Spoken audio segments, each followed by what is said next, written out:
Scott, knight to e4. Come on, Scott, you promised we'd play one game. Yeah, just give me a moment. I'm strategizing? You say that every turn. I'm starting to think you don't even want to play the game. Bishop to h5. Wait, no. Pawn from a5 to a6? Yeah. Really? Yep. My rook is ripe for the taking and you prefer to move your pawn instead of your bishop? Why? Well, it's simple. You were expecting it. Gotta keep you on your toes somehow.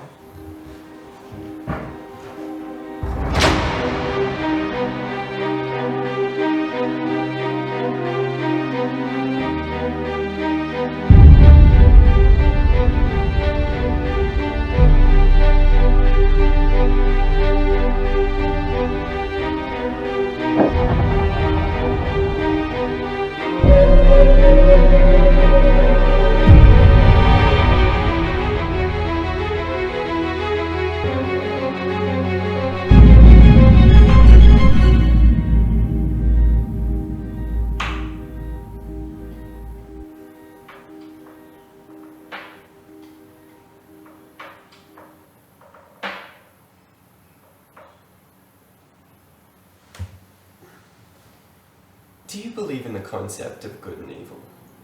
What? Good and evil, you know, yin and yang, id and superego, heroes and villains, that kind of stuff. No, I get that. It's just, I never picked you for the philosophical type. It's unusual. There's a first time for everything and all that jazz, but back to my question. Good, evil, do you believe there's a difference? Is this just an excuse not to play chess anymore?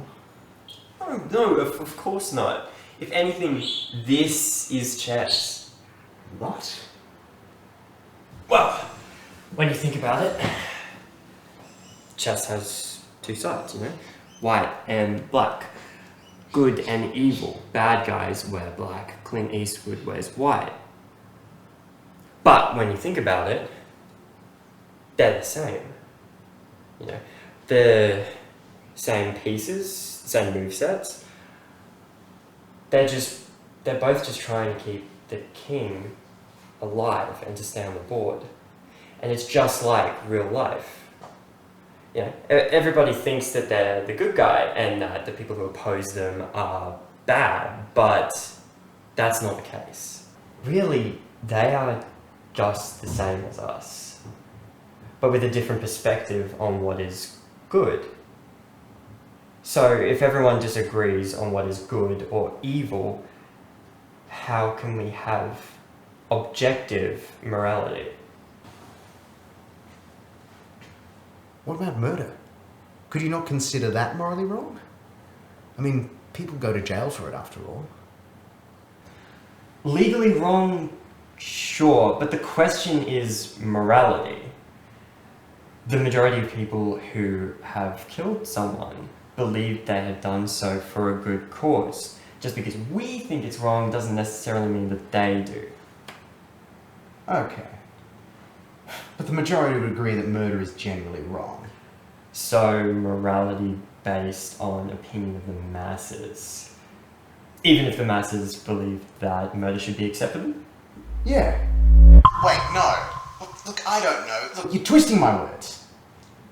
You know, I think I liked you better when you didn't understand philosophy. I've always understood it. I just didn't really care for it until now. Well, what changed? I couldn't find any food. Wait, that doesn't mean walk away.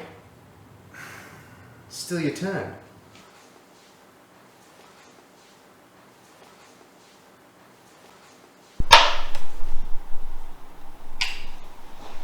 You can't do that. Why not? You're in check, you've got to... Oh, how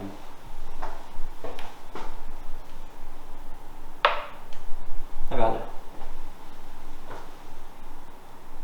Yeah, that's allowed. Well, thank God, because I am thirsty. Wait. There's another argument. What about God? If there is a God, heaven, a hell, etc., wouldn't that imply the existence of definitive morality? I thought you didn't want to talk about philosophy. I don't. But if it gets you back to playing, I'm willing to indulge whatever weird philosophical tangent you want to go off on. Well, isn't God's whole thing forgiveness? That sin isn't just evil, it's just a mistake. Therefore, even the Christian basis of definitive morality can be called into question. You have different religious systems all around the world, all holding different bases for what they believe to be right and wrong, and you just end up back at square one. Also, one of these days, I really need to take you grocery shopping.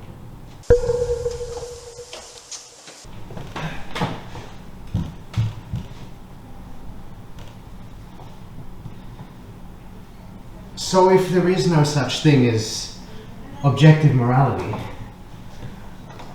well, then what does it all mean? We just left to anarchy? To go about on whatever feeling we deem fit? Of course not. We still need to maintain some semblance of order, and that's where we have subjective morality. Subjective morality? Yep. I don't follow. Your own personal moral compass. You decide what you think is right and wrong, and then you do your best to be as right as possible. And how do we know if what we're doing is right? Well, you just need to ask yourself, am I a good person?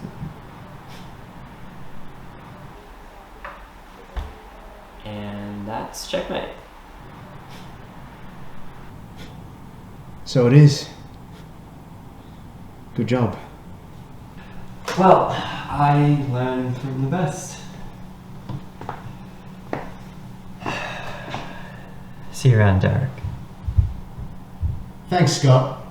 And by the way, make sure you don't take so long between visits next time. Gets so lonely when you're gone.